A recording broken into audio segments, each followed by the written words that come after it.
அண்ணே, நீங்க சொன்ன ஒவ்வொரு வார்த்தையும் அந்த 100 வயது வரை வாழ்ந்த எளிமையின் சிகரம் ஐயா நல்லகண்ணு அவர்களின் வாழ்க்கைக்கு அப்படியே பொருந்தும் பாஸ். ஆடம்பரமான நினைவிடங்கள், கோடிக்கணக்கான பொது பணத்தில் சிலைகள்னு இருக்கிற இந்த காலத்துல செத்ததுக்கு அப்புறமும் தான் உடம்பு ஒரு ஏழை மாணவனோட படிப்புக்கு உதவணும்னு நினைச்சாரே, அங்க நிக்கிறார் ஐயா.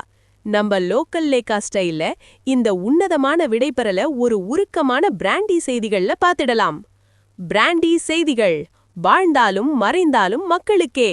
நல்லகண்ணு ஐயாவின் உடல் மருத்துவக் கல்லூரிக்கு ஒப்படைப்பு. RHP sets the solid base. Hello hello hello மக்களே, இது உங்கள் லோக்கல் லேக்கா.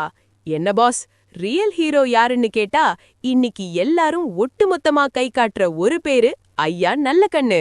100 வருஷம் ஒரு பைசா ஊழல் இல்லாம சொத்து சேர்க்காம வாழ்ந்துட்டு இப்போ தான் உடலையும் மருத்துவ மாணவர்களுக்காக கொடுத்துட்டு போயிருக்காரு. இதோ அந்த 7 ஜொலிக்கும் தகவல்கள். 1. இந்திய கம்யூனிஸ்ட் கட்சியின் மூத்த தலைவர், எளிமையின் அடையாளம் நல்லகண்ணு ஐயா நேற்றைய தினம் தனது 100வது வயதில் மறைந்தார். 2. கடைசி ஆசை. 2016லேயே அவர் ஒரு உயில் எழுதி வச்சிருந்தாரு பாஸ். நான் இறந்ததுக்கு அப்புறம் என் உடம்பு மருத்துவ ஆராய்ச்சிக்கு தரணும். சொன்ன மாதிரியே செஞ்சு காட்டிட்டாரு. 3. அரசு மரியாதை. தமிழக அரசு சார்பில் 72 குண்டுகள் முழங்க ஐயாவுக்கு முழு அரசு மரியாதை செய்யப்பட்டது. முதல்வர் ஸ்டாலின் நேரில் வந்து வீர வணக்கம் முழங்கினார். 4. தலைவர்கள் அஞ்சலி.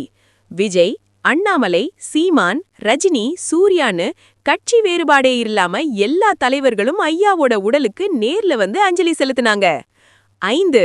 மருத்துவமனைக்கு ஒப்படைப்பு. இன்று மாலை 6 மணிக்கு ஐயாவின் உடல் சென்னை மருத்துவக் கல்லூரி மருத்துவமனையில் ஒப்படைக்கப்பட்டது. மாணவர்களின் கல்விக்காக அவர் உடல் இனி பயன்படும். 6.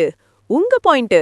பீச்ல 100 கோடி செலவு பண்ணி நினைவிடம் கற்றவங்களுக்கு மத்தியில ஆஸ்பத்திரிக்கு தான் உடம்பையே கொடுத்த ஐயா தான் நிஜமான ஹீரோ பாஸ் என்கிறது தான் இப்போ தமிழக மக்களின் ஒட்டுமொத்த கருத்தா இருக்கு. 7.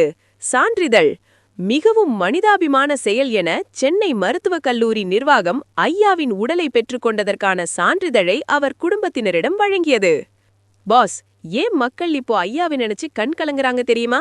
அரசியல்னாலே பணம், பதவி, ஆடம்பரம்னு ஆகி போன இந்த காலத்துல கடைசி வரைக்கும் வாடகை வீட்டுல வாழ்ந்தவர் தான் ஐயா.